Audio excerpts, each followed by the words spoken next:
মা যশোদা তখন শ্রীকৃষ্ণকে তুলে তুলে নিয়ে তার স্তন দুগ্ধ পান করতে দিয়ে স্মিত হেসে তার মুখমণ্ডল দর্শন করেছিলেন।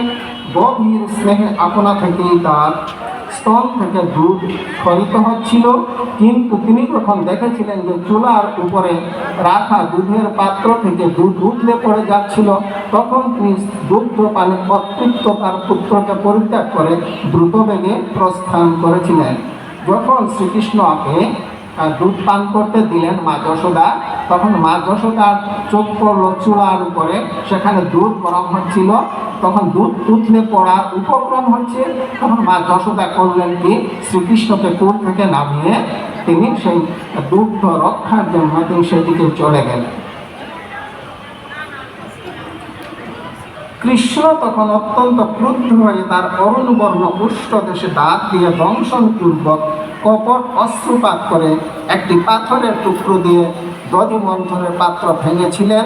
তারপর তিনি ঘরের ভিতর গিয়ে নির্জলে সদ্যমথিত ননি খেতে শুরু করেছিলেন। আমরা জানি শ্রীকৃষ্ণ তম আদি এবং পুরুষ, শ্রীকৃষ্ণ আদি পুরুষ। শ্রীকৃষ্ণের আগেও কেউ ছিলেন না, পরেও কেউ থাকবেন না। তাই শ্রীকৃষ্ণ করলেন কি, শ্রীকৃষ্ণ থেকে এই জগতের উৎপত্তি, জগতের জীবের উৎপত্তি। সকালে আমরা ভাগবতে শুনলাম, ভগবান যখন প্রকৃতিতে দৃষ্টিপাত করেন তখন সৃষ্টিকার্য আরম্ভ হয়। তাই যত জীব সব ভগবান থেকে সৃষ্টি হয়। জীবের স্বভাব, চলন, ধরন, বলন সব ভগবান থেকে সৃষ্টি হয়। জীবের দুষ্টামি সেটা সে শ্রীকৃষ্ণ থেকেই হয়। যেহেতু শ্রীকৃষ্ণ এখানে আমরা পাই, তিনি দুষ্টামি করেছিলেন, তিনি চুরি কার্য করেছিলেন, বিভিন্ন ধরনের কার্য সব ভগবান করেছিলেন, এগুলি ভগবান থেকে সৃষ্টি। তো আমি আমার পরমারাধ্য গুরুদেব শ্রী শ্রী স্বামী শিবানন্দ বাবার থেকে একদিন শুনলাম, বাবা বললেন যে এই কথাটা আমাকে বলছিলেন আগরতলার শ্রদ্ধা অঞ্জলি দিদিমণি, তিনি রিটায়ার্ড টিচার। অঞ্জলি দিদিকে বাবা বলছিলেন, অঞ্জলি মা, ভগবান প্রথমে মানুষ সৃষ্টি করেছিলেন, কিন্তু আমরা যে বিদ্যালয়ে যাই, বিদ্যায়তন শিক্ষায় আমরা পাই অজৈব অণু থেকে জীবের সৃষ্টি হয়েছিল।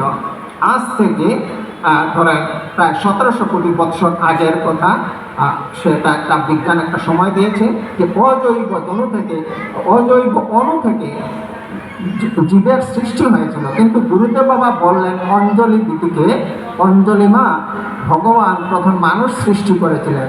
তা আমার মনে প্রশ্ন জাগলো, মানুষ যদি ভগবান সৃষ্টি করেছিলেন প্রথমে, তাহলে এই 84 লক্ষ যেটা আসলো কোথা থেকে? তখন আমি এই যে সৎসঙ্গ যেটা আমরা শুনি, সৎসঙ্গের কথা সবাই বলেন, আমরা ডেইলি সৎসঙ্গ করি, আর আমিও করজোড়ে বিনতি প্রার্থনা করি। এই যে আমি ভাগবতে বসলাম এখানে, আমি তো কোনোদিন ভাবি নাই এই যে ভাগবতে আমি আসলে বসতে পারবো। এটা সেই সৎসঙ্গে যোগদান করার জন্য আমার এই সাহসটুকু আমার হয়েছে। আর আমাকে আপনারা কৃপা করে উদ্যোক্তারা আমাকে এখানে বসার সুযোগটা দিয়েছেন, উদ্যোক্তাদের আমি আমার প্রণাম নিবেদন করি। তো আসি আগের কথায়, কিভাবে যদি মানুষ সৃষ্টি করেছিলেন ভগবান, তাহলে কিভাবে এই বিভিন্ন জীবজন্তু সৃষ্টি হলো?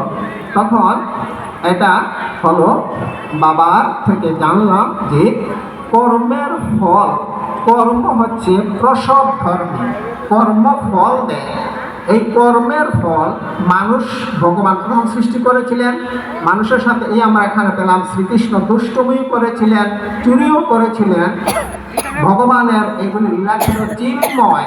কিন্তু এই জড় জগতে আমরা যারা মানুষ আছি, আমরা কিন্তু এই জড় জগতে ত্রিগুণাত্মিকা প্রকৃতির দ্বারা আমরা মোহিত হয়ে আমরা জড় জগতের বন্ধনে আমরা আবদ্ধ আছি।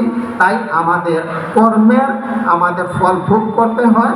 কর্মের ফলে কেউ হন কি উচ্চ কুলের জন্মগ্রহণ করেন, কেউ আবার তার কর্মের ফলে ক্রমশ নিজ ভূমিতে যান। এটা আমরা শ্রীমদ্ ভগবত গীতাতে পাই। আমরা সৎসঙ্গে ডেইলি ভগবত গীতা শুনি। এই ভগবত গীতা শুনে আমার এই ধারণাটা স্পষ্ট হলো, কর্মের ফলে মানুষ ঊর্ধ্বতর জুনিতে জন্মগ্রহণ করতে পারে, আর সেই কর্মের ফলে মানুষ আবার পতল গর্ভে যেতে পারে।